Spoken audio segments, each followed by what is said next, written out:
Hello दोस्तों, कैसे हैं आप लोग। तो आइए वर्क एंड टाइम का आज हम लोग एक नया कॉन्सेप्ट का मतलब कॉन्सेप्ट तो हम लोग का वही पुराना है, लेकिन नए तरीके के क्वेश्चन सीखने जा रहे हैं।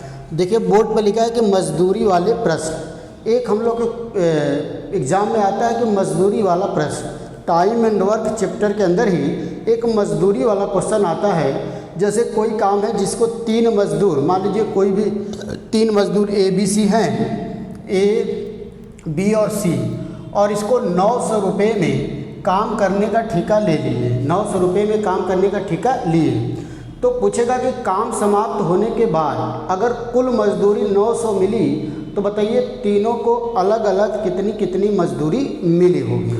तो यही हम लोग को सीखना है। तो अब देखिए काम 2 तरीके से हो गया, काम करने का तरीका 2 है। पहला तरीका ये है कि सभी मजदूर बराबर समय तक काम करें, मतलब सभी मजदूर काम जिस दिन से स्टार्ट हो उस दिन से लेकर आखिरी दिन तक काम करते रहें। एक तो ये तरीका हो गया। दूसरा तरीका हो गया कि मजदूर बीच बीच में, जैसे तीनों मजदूर एक साथ काम शुरू किए, सपोज करिए 5 दिन काम चला और कोई एक मजदूर काम छोड़कर चला गया। मान लीजिए 5 दिन फिर काम चला तो फिर और कोई मजदूर काम छोड़कर चला गया, तो उसमें हम लोग मजदूरी कैसे देंगे। तो 2 तरीके के कॉन्सेप्ट यहाँ पर बनते हैं केवल। एक तो ये बनता है कि पूरे क्वेश्चन में सभी मजदूर बराबर समय तक काम करें, और दूसरा बनता है कि सभी मजदूर बराबर समय तक काम न करें, मतलब अलग अलग समय तक काम करें। जैसे काम शुरू हुआ तो सभी मजदूर साथ में थे और कुछ दिन काम हुआ तो पता चला कि कुछ मजदूर काम छोड़कर चले गए। तो 2 तरीके के कॉन्सेप्ट इसमें है।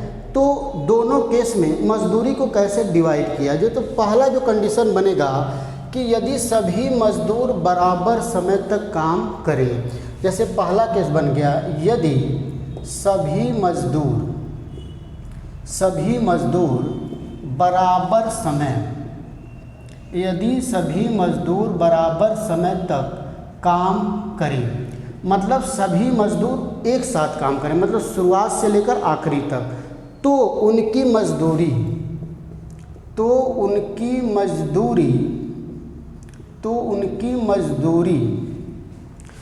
मजदूरी देखिए कैसे दिया जाएगा। उनके क्षमता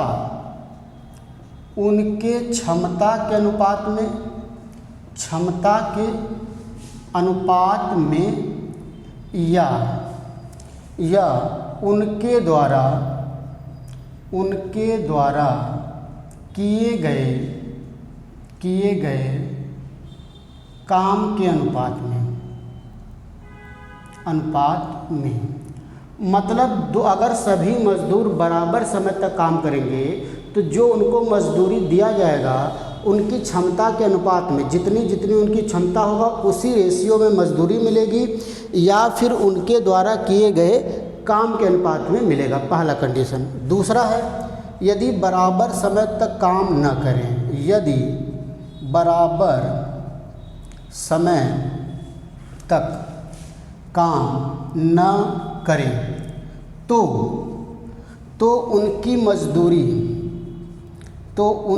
जो मजदूरी है, उनकी मजदूरी उनके द्वारा किए गए काम के अनुपात में दिया जाएगा, काम के अनुपात में दिया जाएगा। 2 बातें हो गई। एक तो बात ये हो गई भाई कि यदि सभी मजदूर बराबर समय तक काम करेंगे तो जो उनकी मजदूरी होगी या तो उनके क्षमता के अनुपात में डिवाइड कर दिया जाएगा या तो उनके द्वारा किए गए काम के अनुपात में डिवाइड किया जाएगा। लेकिन अगर सभी मजदूर बराबर समय तक काम न करें तो उनकी मजदूरी हमेशा उनके द्वारा किए गए काम के अनुपात में ही डिवाइड किया जाएगा। यही 2 कॉन्सेप्ट है मजदूरी वाले में। बाकी पुराना कॉन्सेप्ट है, बाकी काम कैसे निकालना है ये हम लोग सीख चुके हैं। तो आइए इस पर कुछ क्वेश्चन की प्रैक्टिस कर लेते हैं। आइए देखते हैं कुछ क्वेश्चन।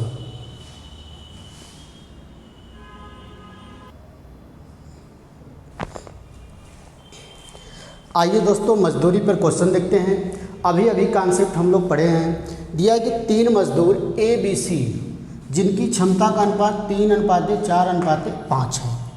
तीनों मिलकर किसी काम को समाप्त करते हैं और 1800 रुपया मजदूरी मिलती है, तो प्रत्येक को कितना कितना मिला। अब देखिए क्वेश्चन पढ़ के आपको लगेगा कि सभी मजदूर समान समय तक काम कर रहे हैं कि नहीं कर रहे हैं। इसमें दिया कि तीनों मिलकर किसी काम को समाप्त करते हैं। तीनों मिलकर किसी काम को समाप्त करने वाले लाइन से ही पता चलता है कि सभी मजदूर शुरुआत से लेकर आखिरी तक काम किए हैं, मतलब बराबर समय तक काम किए हैं। तो अगर सभी मजदूर बराबर समय तक काम करेंगे तो उनकी मजदूरी या तो उनके क्षमता के अनुपात में बांटा जाएगा या तो उनके द्वारा किए गए काम के अनुपात में बांटा जाएगा। तो यहाँ क्षमता दिया है ABC का, A अनुपाते B अनुपाते C का दिया है 3:4:5। तो इसी रेशियो में उनकी मजदूरी भी बांट दिया जाएगा। तो टोटल जो मजदूरी मिली है वो कितना मिली है भाई? 1800 रुपया मजदूरी 1800। तो A को कितना मिलेगा? आप 1800 को 3, 4, 5 में बांटेंगे तो 1800 का जिसका निकालना होता है उससे गुणा और तीनों को जोड़कर भाग। तो 4, 3, 7, 5, 12। तो ये कितना होगा? 150, 15, 3, 45। मतलब A को कितना मिलेगा? 450। इसी तरह B का निकालना होगा तो 1800 का 4 से गुणा करेंगे और तीनों को जोड़कर भाग। तो ये 150 बार में फिर कटेगा तो 18 बार 15 चौके 60 मतलब 600। इसी तरह C का निकालना होगा तो 1800 का 5 से गुणा करेंगे और तीनों को जोड़कर भाग।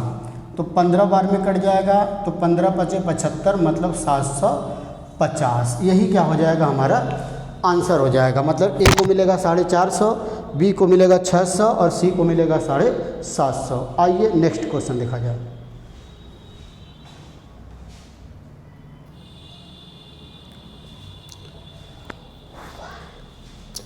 आइए दोस्तों मजदूरी वाला एक और क्वेश्चन देखा जाए। बस 2 बातें, मजदूरी में कोई नया कॉन्सेप्ट नहीं है। जितना भी मैंने आपको इसके पहले कॉन्सेप्ट पढ़ा चुका हूँ, क्षमता के बारे में भी मैंने आपको बताया है, काम कैसे निकालते हैं वो भी बताया है। तो सारा कॉन्सेप्ट यूज करना है। बस 2 बातें आपको याद रखना है कि अगर सभी मजदूर बराबर समय तक काम करें तो जो मजदूरी होगी या तो उनके क्षमता के अनुपात में डिवाइड कर दिया जाए या उनके द्वारा किए गए काम के अनुपात में डिवाइड किया जाएगा। लेकिन अगर सभी मजदूर बराबर समय तक काम नहीं करेंगे तो उनकी जो मजदूरी होगी उनके द्वारा किए गए काम के अनुपात में हमेशा डिवाइड होगा। तो आइए क्वेश्चन देखते हैं। दिया है कि ABC किसी काम को क्रमशः 10 दिन, 12 दिन और 15 दिन में समाप्त कर सकते हैं। तीनों मिलकर, देखिए इस लाइन से पता चल गया, तीनों मिलकर किसी काम को समाप्त करते हैं और कुल 750 रुपया मजदूरी पाते हैं, तो A को कितना मिला। अब क्वेश्चन में दिया है कि तीनों मिलकर किसी काम को समाप्त करते हैं, इसका मतलब कि सभी मजदूर बराबर समय तक काम करते हैं। इसका मतलब जो उनको मजदूरी मिलेगी या तो उनके क्षमता के अनुपात में डिवाइड किया जाएगा या तो उनके द्वारा किए गए काम के अनुपात में। अब आपको क्या पता है? क्षमता पता है कि काम पता है? तो देखिए A किसी काम को कर सकता है 10 दिन में, B कर सकता है 12 दिन में और C कर सकता है 15 दिन में। तो उनके समय का अनुपात हम लोग को पता चल गया। A, B और C के जो समय का अनुपात होगा 10, 12 और 15। तो अगर इनके समय का अनुपात 10, 12, 15 है तो इनके क्षमता का अनुपात क्या होगा भाई? क्षमता और समय में क्या रिलेशन होता है? पहले मैं बता चुका हूँ कि क्षमता और समय एक दूसरे के व्युत्क्रमानुपाती होते हैं। तो अगर इनके समय का अनुपात है 10, 12, 15 तो इनके समय का क्षमता का अनुपात होगा 1/10 अनुपाते 1/12 अनुपाते 1/15। अब इसको सॉल्व करेंगे। 10, 12, 15 कैल्शियम 60 होगा तो 10 × 6 = 60, 12 × 5 = 60 और 15 × 4 = 60। इसका मतलब 6:5 अनुपाते 4। इसका मतलब कि ABC के क्षमता का अनुपात आ गया 6, 5 और 4। अब जो 750 रुपया मजदूरी मिला है उनको इस रेशियो में डिवाइड करना पड़ेगा, लेकिन हम लोग से केवल A का पूछा हुआ है। तो A का मजदूरी का मतलब पहले टोटल वैल्यू 750, A का निकालना है तो 6 से गुणा करेंगे, फिर तीनों को जोड़ देंगे। 6, 4, 10, 5, 15, 15 से भाग, 15 × 5 = 75, 5 × 6 = 30, 300 रुपया। इसका मतलब A को कितनी मजदूरी मिल गई भाई? 300 रुपया मजदूरी मिलेगी A को। तो एक तरीका ये है कि अगर समय का रेशियो हम लोग को पता है तो यहाँ से हम लोग क्षमता का रेशियो भी निकाल सकते हैं। अगर समय का रेशियो पता है तो क्षमता का रेशियो निकाल सकते हैं, और क्षमता का रेशियो पता है तो समय का, क्योंकि दोनों एक दूसरे के व्युत्क्रमानुपाती होते हैं। अच्छा, इस क्वेश्चन में क्षमता का रेशियो हम लोग एक तरीके से और निकाल सकते हैं। देखिए पुराना वाला तरीका क्या है, ए किसी काम को कर सकता है 10 दिन में, बी उसी काम को कर सकता है 12 दिन में, और सी उसी काम को 15 दिन में। तो यहाँ से टोटल काम कितना मान लिया जाएगा, 60। तो ए का एक दिन का काम 6, बी का एक दिन का काम 5 और सी का एक दिन का काम 4। तो जो इनका एक एक दिन का काम आ गया यही इनकी क्षमता होगी। इसका मतलब कि ए, बी और सी की जो क्षमता का अनुपात होगा 6, 5 और 4 होगा, फिर डिवाइड कर दिया जाएगा। इस तरीके से भी हम लोग क्षमता का अनुपात निकाल सकते हैं। तो आइए एक और क्वेश्चन देखा जाए, नेक्स्ट क्वेश्चन।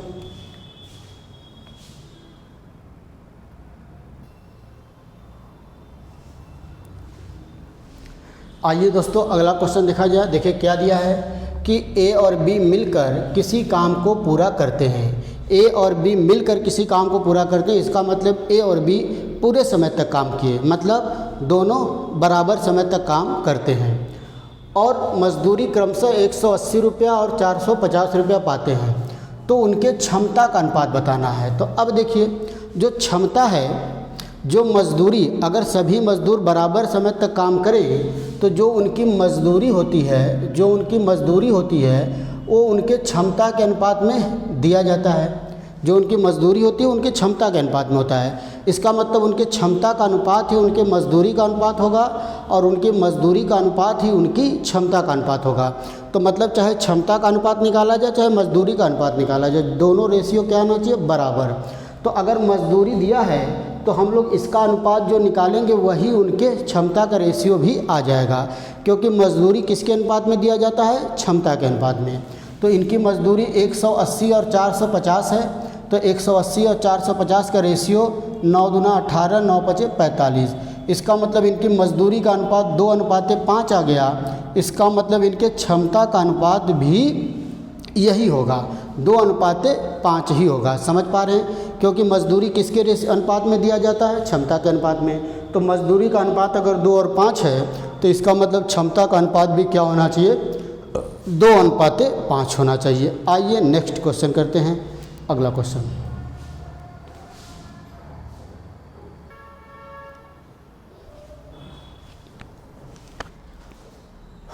आइए दोस्तों अगला क्वेश्चन किया जाए हम लोग मजदूरी वाला ही।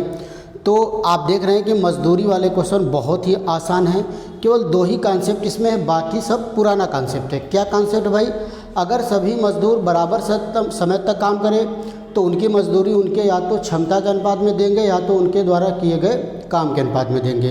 लेकिन अगर सभी मजदूर बराबर समय तक काम नहीं करेंगे तो उनकी मजदूरी हमेशा उनके द्वारा किए गए काम के अनुपात में डिवाइड किया जाएगा। तो अभी तक के जितने भी क्वेश्चन हम लोग किए थे सभी में सभी मजदूर बराबर समय तक ही काम कर रहे हैं, तो वही वाला क्वेश्चन हम लोग कर रहे हैं। आइए अगला क्वेश्चन देखा जाए। दिया है कि ए किसी काम को 8 दिन में पूरा कर सकता है और 320 रुपया में कोई काम करने का ठेका लिया तथा उसने बी की सहायता से काम को 6 दिन में समाप्त किया, तो बी को कितना मजदूरी मिला। अब ए अकेले किसी काम को 8 दिन में कर सकता है। अब देखिए बी की सहायता से उसने काम किया, इसका मतलब ए और बी दोनों बराबर समय तक काम किए। भाई बी को ही अकेले काम करता तो 8 दिन में कर पाता, लेकिन बी को ही बुला लिया, सोचा कि काम जल्दी समाप्त हो जाएगा। तो अगर बी को आप बुलाएंगे तो बी को आपको मजदूरी भी देनी पड़ेगी। तो मजदूरी आप सभी बराबर समय तक काम किए, तो दोनों बराबर समय तक काम किए, तो मजदूरी या तो उनके क्षमता के अनुपात में डिवाइड किया जाएगा या तो उनके द्वारा किए गए काम के अनुपात में डिवाइड किया जाएगा। तो अब देखिए हम लोग या तो उनके द्वारा किए गए काम निकाल लिया जाए या तो उनका क्षमता निकाल लिया जाए। तो ए अकेले किसी काम को 8 दिन में कर सकता है, जबकि वो बी को भी ले लेता है, तो मतलब ए और बी कितने दिन में कर पाते हैं, 6 दिन में। तो टोटल काम कितना होगा भाई, 24। तो ए का एक दिन का काम 3 और ए और बी का एक दिन का काम 4। तो तो अब देखिए यहाँ से ए और बी का एक दिन का काम 4 है और ए का एक दिन का काम 3 है। इसका मतलब बी का एक दिन का काम कितना होगा? 1 होगा। मतलब बी की क्षमता 1 आ गई और ए की क्षमता 3 आ गई। मतलब ए और बी के जो क्षमता का अनुपात आ गया वो 3:1 आ गया। कितना आ गया भाई? 3:1। अब इस मजदूरी को 3 और 1 के रेशियो में डिवाइड कर दिया जाएगा। तो बी की वैल्यू पूछा है, टोटल मजदूरी 320, बी का मान 1 और दोनों का योग 4, तो 4 से भाग देंगे, 4 और 8 32, 80 आ जाएगा। इसका मतलब बी को कितना मजदूरी मिल जाएगा दोस्तों? 80 रुपया मिल जाएगा। बी को कितना मजदूरी मिल जाएगा? 80 रुपया बी को मजदूरी मिलेगा। समझ पा रहे हैं आप क्वेश्चन को? बहुत ही बेहतरीन क्वेश्चन है। मजदूरी वाले क्वेश्चन बहुत ही ज़्यादा आसान है, इसमें कोई भी बहुत मुश्किल बात नहीं है। तो अगले लेक्चर में अभी तो हम आपको जितना भी क्वेश्चन कराए वो सारे क्वेश्चन वो थे जिसमें सभी मजदूर बराबर समय तक काम किए। अब हम लोग अगले क्लास में वो क्वेश्चन करेंगे जिसमें सभी मजदूर बराबर समय तक काम नहीं करेंगे। तो फिर अगले लेक्चर में देखा जाएगा कि वो क्वेश्चन हम लोग कैसे सॉल्व करेंगे। तो मिलते हैं दोस्तों फिर अगले वीडियो में, तब तक के लिए नमस्कार, धन्यवाद।